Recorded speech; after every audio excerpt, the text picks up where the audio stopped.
Meus queridos irmãos, graça, misericórdia e paz do Senhor Jesus vos sejam abundantemente multiplicadas. Nós vamos dar início ao nosso estudo de escola dominical, ainda nesse período de isolamento e decorrência da pandemia do coronavírus.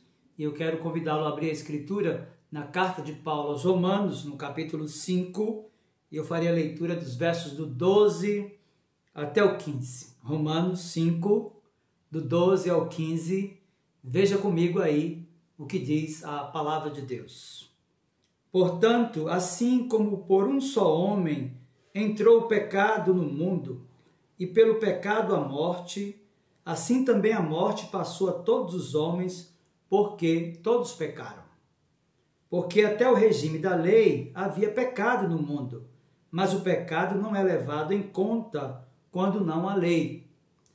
Entretanto, reinou a morte desde Adão até Moisés, mesmo sobre aqueles que não pecaram à semelhança da transgressão de Adão, o qual prefigurava aquele que havia de vir. Todavia, não é assim dom gratuito como a ofensa, porque se pela ofensa de um só morreram muitos, muito mais a graça de Deus e o dom pela graça de um só homem, Jesus Cristo, foram abundantes sobre muitos. Muito bem, nosso objetivo nessa escola dominical, ainda que em tempo reduzido, é estudarmos a cosmovisão cristã reformada, uma visão de mundo biblicamente orientada. Meu objetivo nesta aula é falar sobre os pilares dessa cosmovisão que envolvem a criação, a queda e a redenção. Então, para compreendermos melhor o que é que significa cosmovisão, nós precisamos, inicialmente, buscar o significado etimológico da palavra cosmovisão. Então, veja, esta palavra, a palavra cosmovisão, é uma conexão de duas palavras gregas. A primeira, cosmos, que traduzida para o nosso idioma, pode referir-se a tudo o que Deus criou ou a esfera terrena habitada pela humanidade como um todo, ou até mesmo pessoas de cada tribo ou nação que vivem na face da terra, ou seja, onde quer que a palavra mundo apareça, deve ser considerada de acordo com o seu contexto. Segundo, nós precisamos de buscar a compreensão dentro dessa conexão de duas palavrinhas, né? Já entendemos o que é que significa cosmos. Agora vamos perceber que a palavra cosmovisão, ela também tem outra palavrinha grega que nós conhecemos, que é oftalmos, que traduzida para a língua vernácula significa olho ou os olhos da mente, a faculdade de conhecer. Cosmovisão é um modo particular de perceber o mundo, tendo em conta as relações humanas, buscando compreender questões filosóficas, como a existência humana e a origem da própria vida.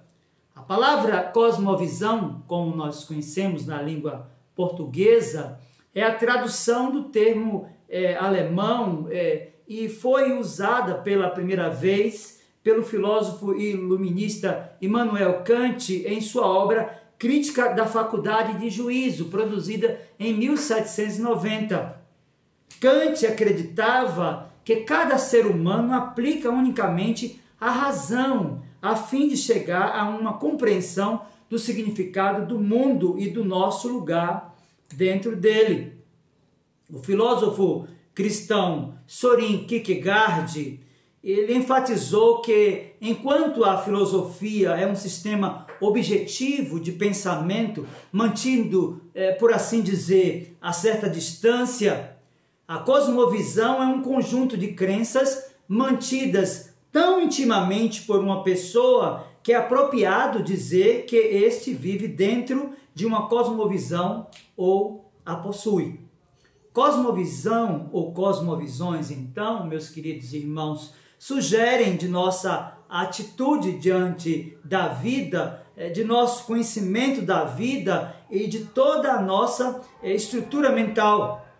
É importante nós lembrarmos que, do ponto de vista histórico, no início do século XX, cosmovisão como conceito já havia se espalhado entre a maioria das disciplinas acadêmicas.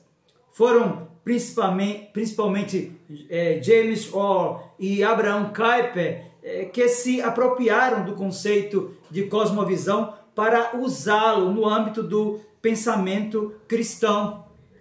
A oposição que o cristianismo enfrenta engloba toda a maneira de se compreender o mundo e o lugar do homem nele, a maneira de se conhecer todo o sistema das coisas naturais e, portanto, morais, do qual fazemos parte. É a visão cristã das coisas em geral que nós percebemos que é atacada, e somente mediante uma exposição e confirmação da visão cristã das coisas como um todo, esse ataque poderá ser enfrentado com maior êxito. Então, uma cosmovisão cristã, nós devemos dizer, é cristocêntrica, ou seja, centralizada em Cristo como cumprimento da história da salvação, e aquele que crê de todo o coração em Jesus como o Filho de Deus e se compromete com determinada ideia sobre Deus, a respeito do homem, do pecado, da redenção, ou seja, do propósito de Deus na criação e na história, e a respeito do destino humano encontrada somente no cristianismo, esse tem uma cosmovisão que nós definimos como uma cosmovisão cristã. Então, a cosmovisão cristã oferece à humanidade as respostas mais contundentes para as suas maiores indagações. Por exemplo, é comum que as pessoas perguntem quem somos. É muito natural também uma pergunta de onde viemos. As pessoas costumam perguntar para onde vamos, ou qual o propósito da vida, ou por que o mal existe, por exemplo.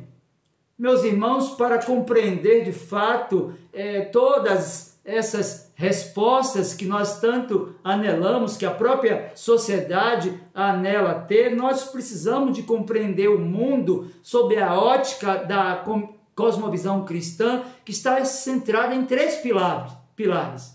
O primeiro pilar é o pilar da criação.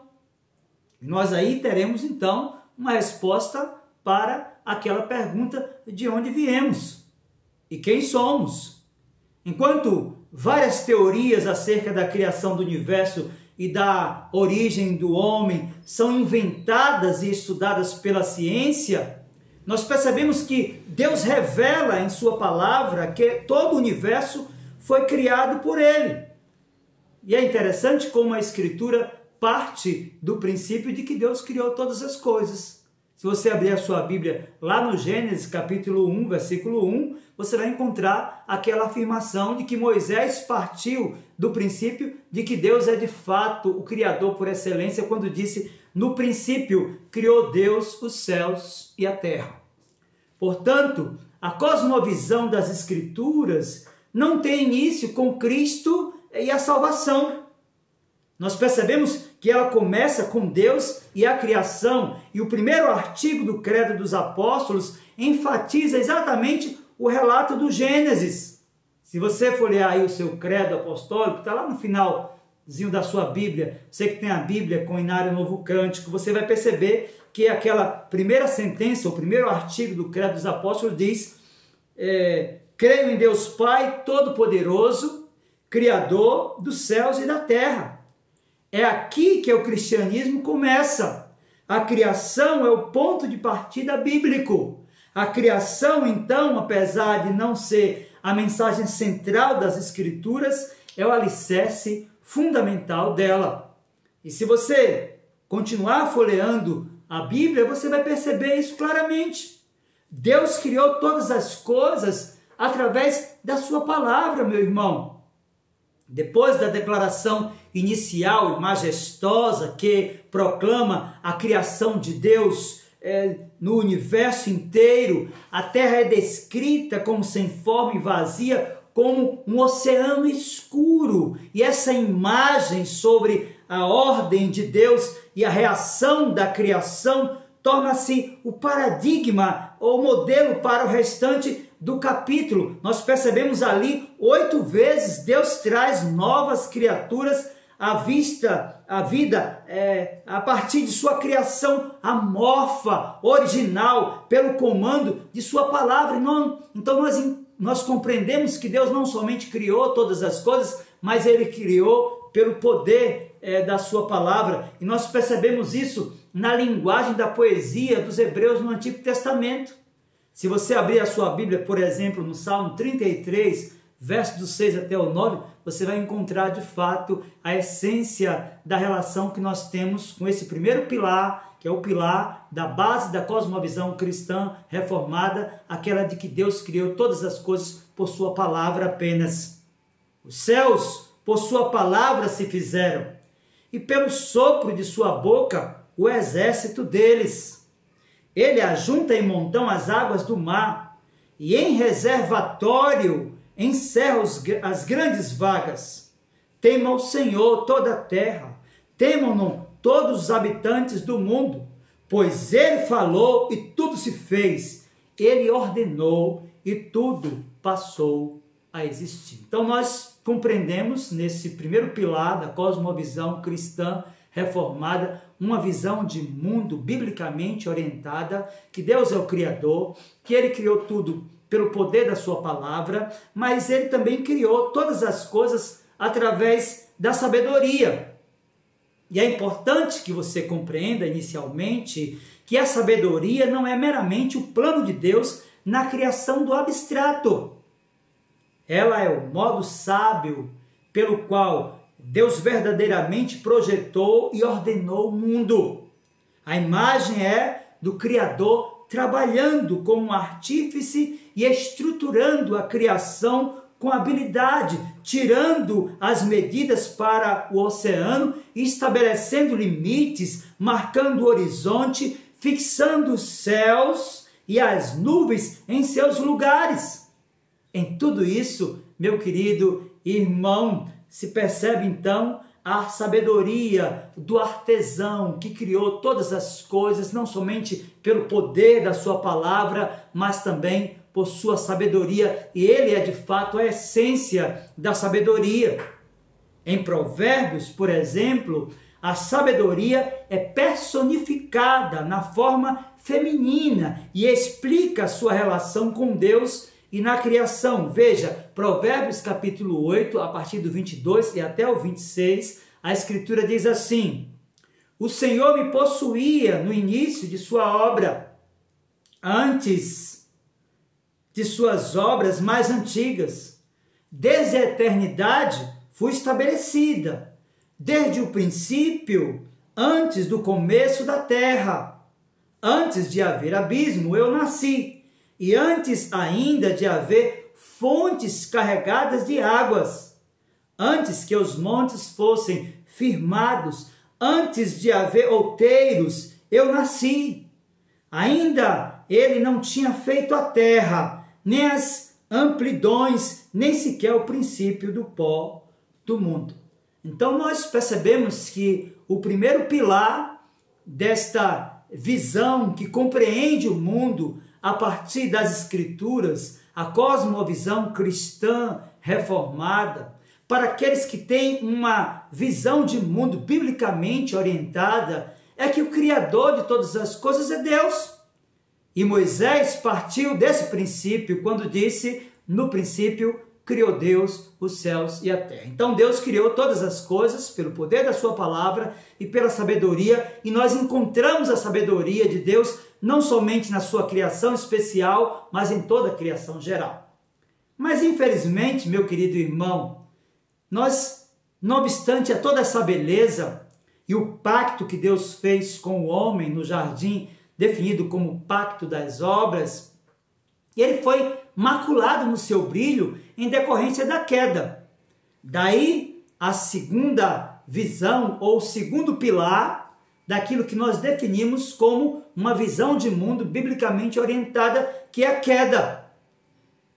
E é interessante porque a partir da queda nós podemos obter as respostas que as pessoas desejam e que muitos crentes buscam ter. Por exemplo, o que foi que aconteceu de errado com o mundo? O ato inicial das Escrituras, meus queridos irmãos, nos mostra uma criação muito boa. Tudo ali é como deveria ser. Porém, o segundo ato apresenta a trágica narrativa da rebelião humana, em que o shalom, ou seja, a paz de Deus, é intencionalmente danificada. Depois de o pecado entrar no mundo, de repente, meu querido irmão, tudo não é mais como se esperava que fosse. Daí toda essa confusão e toda essa gama de problemas que nós convivemos a partir desse ato de rebelião do homem ainda lá no jardim. Pecado é essencialmente um rompimento de confiança, uma apropriação ilícita de incredulidade, podemos dizer uma declaração de autonomia. Pecado é a transgressão das fronteiras divinas, o que resulta em alienação. E nós percebemos, por exemplo, a ecologia deteriorada e morte física. O pecado é como um leão agachado à porta, é de fato letal. E o homem não atentou para isso quando Deus disse: de toda a árvore do jardim vocês podem comer, contudo, da árvore do conhecimento do bem e do mal não comam, porque se vocês comerem, certamente vocês vão morrer. Então nós compreendemos nesta visão de mundo, ou nessa cosmovisão cristã reformada, uma visão de mundo biblicamente orientada, que a criação foi perfeita. Contudo, o pecado trouxe a morte ao mundo, a morte física e, pior ainda, a morte espiritual. Ainda o solo se tornou menos fértil e a comida mais escassa. O homem começou a trabalhar mais para obter menos. A humanidade também perceberia logo o efeito que o pecado tem nas relações humanas. Nós percebemos, por exemplo, pós-queda, crueldade, assassinato, lascívia e desarmonia. Portanto, o que aconteceu de errado e o motivo do sofrimento no mundo é exatamente o pecado original cometido pelo homem. Nós percebemos, meus irmãos, 3 classes de desordem combinando a maior parte do sofrimento humano, e eles fazem seu aparecimento germinal lá pós-ingresso do pecado na história da humanidade. Nas relações pessoais, por exemplo, há os primeiros sinais de alienação mútua e da brutalização do amor em sua paixão sexual. Estão aqui as desconfianças e paixões que assolarão a sociedade. Na esfera espiritual, o homem transformou-se na sua autocontradição, simultaneamente na fuga, banimento de Deus e na sua batalha contra o mal. Nós percebemos também que no plano físico, sua vida terá de ser uma penosa luta para renovar e manter os processos vitais básicos, os quais foram conturbados, podemos dizer, em certa medida. Nós olhamos para a Escritura e percebemos a razão de todo o sofrimento humano. O apóstolo Paulo, escrevendo aos Romanos, capítulo 6, verso de número 23, disse: porque o salário do pecado é a morte, mas o dom gratuito de Deus é a vida eterna por Cristo Jesus, nosso Senhor. Então nós percebemos, meus irmãos, pós-queda, que toda a vida humana ela foi afetada. Já nesses primeiros poucos capítulos da narrativa bíblica lá no Gênesis, o pecado aumenta em um sinistro crescendo, ecoando em cada parte da vida humana.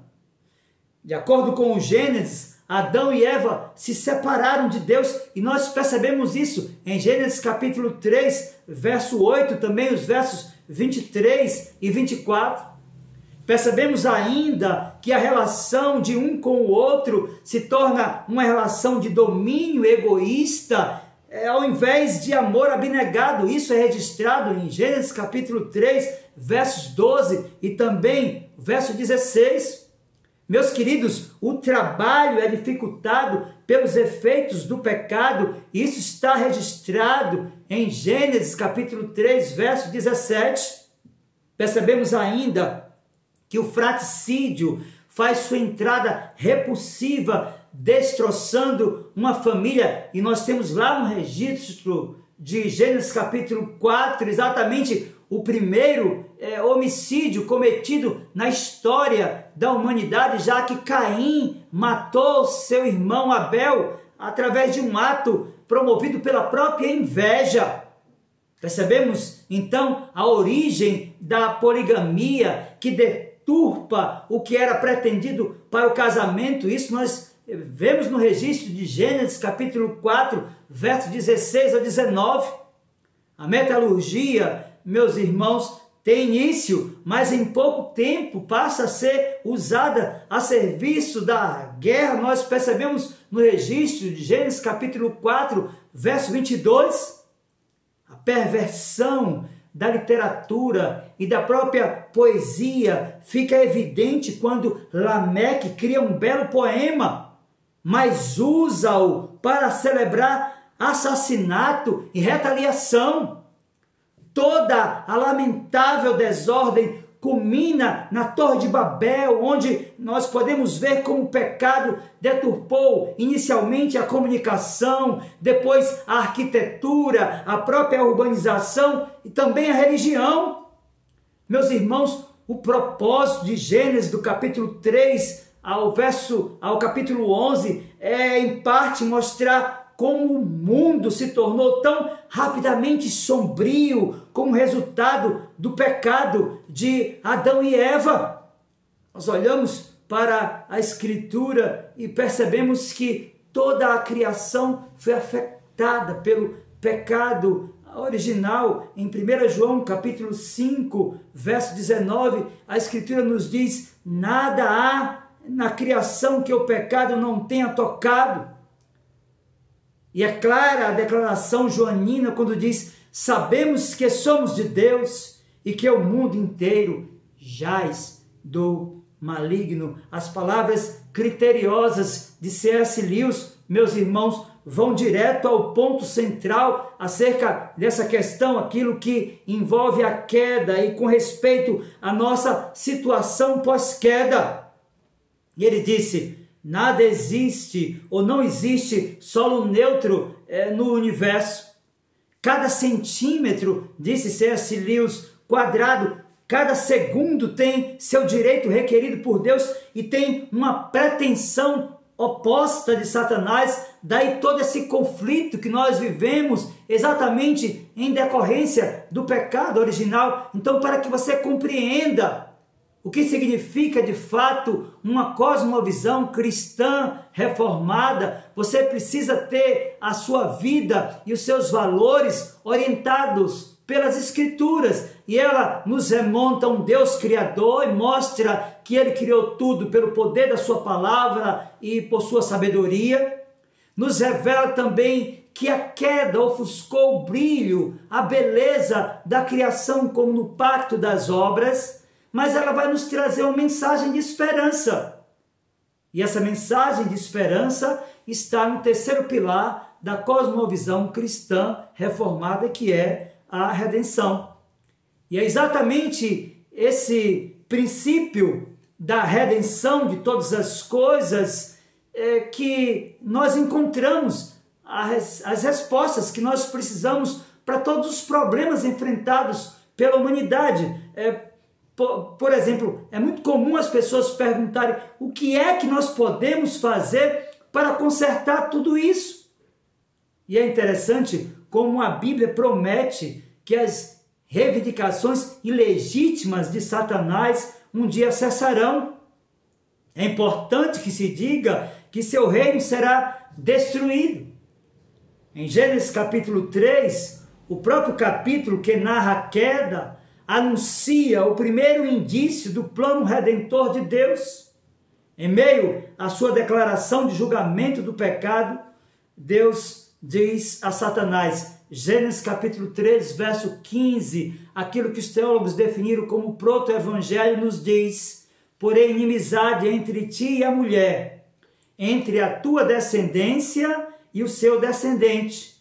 Esse te ferirá a cabeça e tu lhe ferirá o calcanhar. Meus irmãos, na base da redenção humana, há um pacto eterno ou conselho pessoal entre o Pai, representante de toda a deidade, e o Filho, que assumiria na plenitude do tempo um elemento humano em sua pessoa e representaria todos os seus eleitos como seu mediador e fiador. As Escrituras tornam bastante óbvio que o Pai e o Filho tiveram um entendimento definido sobre algumas coisas. Por exemplo, inicialmente, quanto a quem seria salvo. Segundo, quanto ao que Cristo faria para salvá-los. Terceiro, como a salvação pessoal deles seria efetuada, por exemplo. Quarto, quanto a todas as bênçãos e vantagens que seriam envolvidas na salvação dos eleitos. E por fim, quanto a certas recompensas oficiais que caberiam ao mediador em decorrência de sua própria obediência. Portanto, meu querido irmão, uma cosmovisão bíblica tem de observar três características da obra salvífica de Deus. E a primeira é que a salvação é progressiva. E é importante falar sobre isso, porque a própria revelação de Deus, a revelação especial, ela é orgânica e progressiva. Do ponto de vista da salvação como sendo progressiva, nós entendemos que a obra redentora de Deus inicia pouco depois do alvorecer da história humana e ainda não chegamos ao pôr do sol. A revelação progressiva da narrativa bíblica é uma história de redenção que tem como pano de fundo a criação e o pecado. A missão de Deus é o seu propósito, o objetivo de longo prazo de restaurar os povos de todas as nações, toda a vida social e cultural e toda a criação não humana do estrago causado pelo pecado.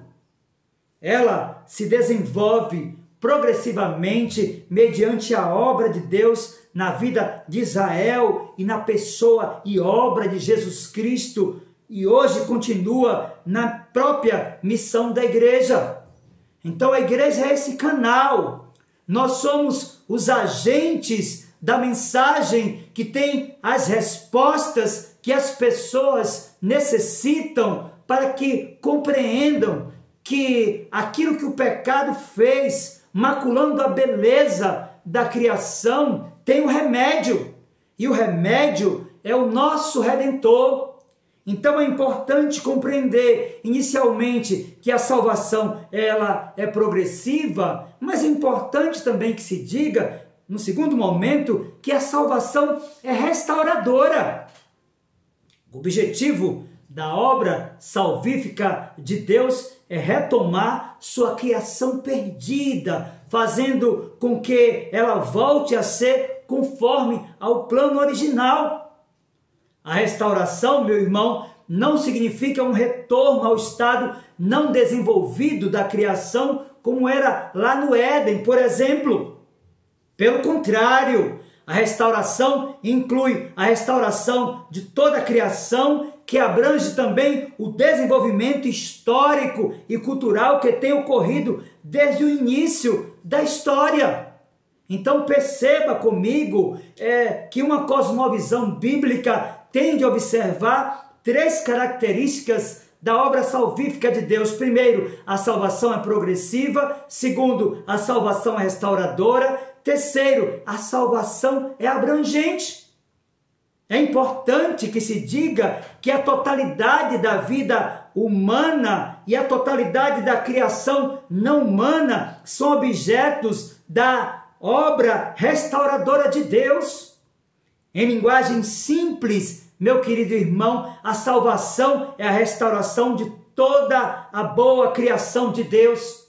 As Escrituras são claras quando afirmam que a redenção não diz respeito só a pessoas isoladas ou mesmo apenas a sua alma. Pedro, o apóstolo, interpreta a mensagem dos profetas na perspectiva de uma restauração abrangente. É necessário que o céu receba até o tempo da restauração de todas as coisas o Senhor Jesus, sobre as quais Deus falou pela boca dos seus santos profetas, e nós percebemos isso em Atos capítulo 3, verso 21, o próprio Deus anuncia no final da narrativa bíblica: eu faço nova todas as coisas, e nós encontramos esse registro lá em Apocalipse capítulo 21, versículo 15. Então perceba que a obra da redenção prometida lá em Gênesis capítulo 3, versículo de número 15, que é confirmada pelo nascimento, pelo ministério público, pela morte, pelo sepultamento, pela ressurreição do Senhor Jesus, que venceu a morte, ela continua o seu plano, aguardando agora a redenção de todas as coisas. Então é importante, diante do que vimos, destacar que a forma como as pessoas enxergam o mundo está permeada de cosmovisões e de teorias, ideologias e filosofias que nada são senão a busca da compreensão de perguntas cujas respostas estão na revelação especial de Deus, que é a sua palavra inspirada, autoritativa e inerrante. E eu quero dizer para você, nesta manhã, em meio a esse caos promovido pela pandemia, que ele é o produto da queda. E assim como o pecado entrou na história da humanidade por um homem, a redenção também veio através de outro. Daí a mensagem de esperança, meu querido irmão, para mim, para você, nesta manhã, nesse estudo sobre a cosmovisão cristã reformada, uma visão de mundo biblicamente orientada, quando nos apropriamos daquilo que Paulo escreveu aos Romanos, capítulo 5, sobretudo verso 15, quando disse: todavia, não é assim o dom gratuito como ofensa. Ele disse: porque se pela ofensa de um só morreram muitos, muito mais a graça de Deus e o dom pela graça de um só homem, Jesus Cristo, foram abundantes sobre muitos. Então eu quero concluir a mensagem nesse estudo de escola dominical, dizendo para você que as respostas que o mundo anela ter, aquelas perguntas tão comuns: qual a razão da nossa existência? De onde nós viemos? Para onde nós vamos?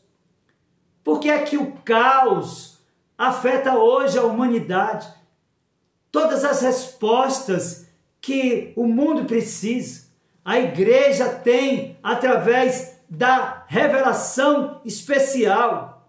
E aqueles que são crentes, que confiaram a sua vida ao Senhor Jesus Cristo, no seu sacrifício único, perfeito, suficiente, que creem numa cosmovisão amparada pelo conceito de criação, queda e redenção, sabem que todo caos tem uma data marcada para ter fim. Por isso, eu quero dizer para você, nesta manhã, nesse estudo, tenha esperança e confiança em Deus, porque o caos está marcado para ser extinguido, porque toda a confusão que hoje afeta a existência humana não apenas do ponto de vista existencial, mas final, terá fim quando Cristo voltar para restaurar perfeitamente, completamente e absolutamente todas as coisas. A Ele, ao nosso Redentor, seja a glória hoje e na eternidade. Amém.